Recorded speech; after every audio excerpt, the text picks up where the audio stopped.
Je suis désolé. Mais je ne veux pas être empereur. Ce n'est pas mon affaire. Je ne veux ni conquérir ni diriger personne. Je voudrais aider tout le monde dans la mesure du possible. Juifs, chrétiens, païens, blancs et noirs.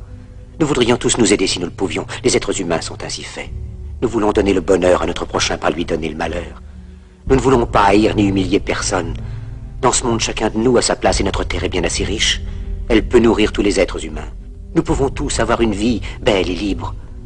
Mais nous l'avons oublié. L'envie a empoisonné l'esprit des hommes, a barricadé le monde avec la haine, nous a fait sombrer dans la misère et les effusions de sang. Nous avons développé la vitesse pour nous enfermer en nous-mêmes. Les machines qui nous apportent l'abondance nous laissent dans l'insatisfaction. Notre savoir nous a fait devenir cyniques. Nous sommes inhumains à force d'intelligence. Nous ne ressentons pas assez et nous pensons beaucoup trop. Nous sommes trop mécanisés et nous manquons d'humanité. Nous sommes trop cultivés et nous manquons de tendresse et de gentillesse. Sans ces qualités humaines, la vie n'est plus que violence. Et tout est perdu. Les avions, la radio nous ont rapprochés les uns des autres. Ces inventions ne trouveront leur vrai sens que dans la bonté de l'être humain, que dans la fraternité, l'amitié et l'unité de tous les hommes. En ce moment même, ma voix atteint des millions de gens à travers le monde. Des millions d'hommes, de femmes et d'enfants désespérés, victimes d'un système qui torture les faibles et emprisonne les innocents. Je dis à tous ceux qui m'entendent, ne désespérez pas. Le malheur qui est sur nous n'est que le produit éphémère de l'avidité, de l'amertume de ceux qui ont peur des progrès qu'accomplit l'humanité. Mais la haine finira par disparaître, et les dictateurs mourront, et le pouvoir qu'ils avaient pris au peuple va retourner au peuple. Et tant que les hommes mourront, la liberté ne pourra pas périr.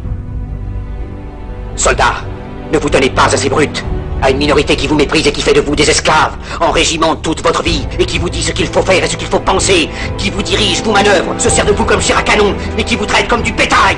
Ne donnez pas votre vie à ces êtres inhumains, ces hommes-machines, avec une machine à la place de la tête et une machine dans le cœur. Vous n'êtes pas des machines, vous n'êtes pas des esclaves, vous êtes des hommes.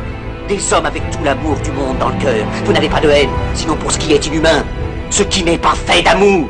Soldats, ne vous battez pas pour l'esclavage, mais pour la liberté. Il est écrit dans l'évangile selon saint Luc, le royaume de Dieu est dans l'être humain, pas dans un seul humain, ni dans un groupe d'humains, mais dans tous les humains, en vous.